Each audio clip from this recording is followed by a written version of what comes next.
అమ్మా రాధిక, బావగారికి ఎదురు చెప్పి తప్పు చేస్తున్నావమ్మా.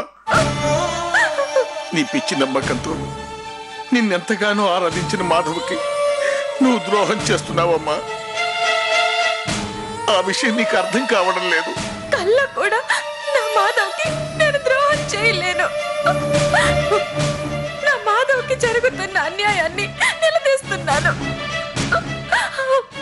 ఇది మీ అందరి దృష్టిలో తప్పు, నా దృష్టిలో ఒప్పు.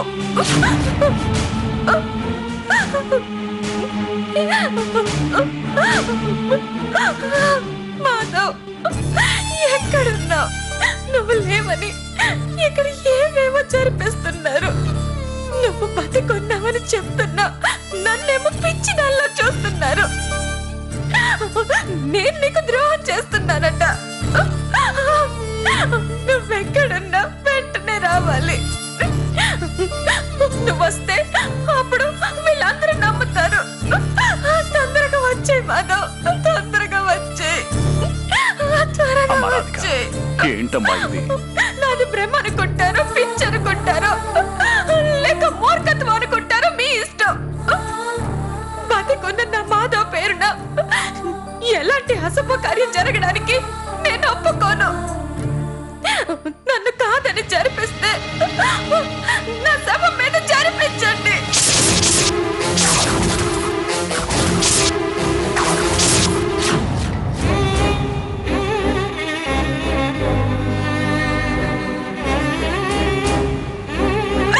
శవం మీద జరిపించండి.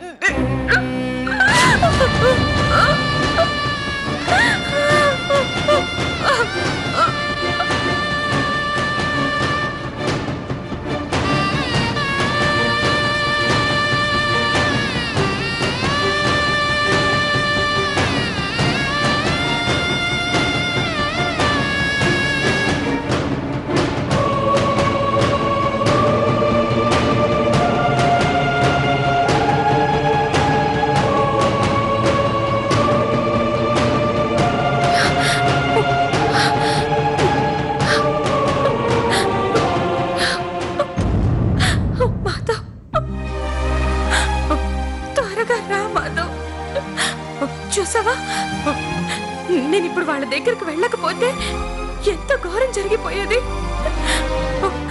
నువ్వు చనిపోయావనుకుంటున్నారు, నువ్వు బతికున్నావని వాళ్ళకెలా తెలుసు?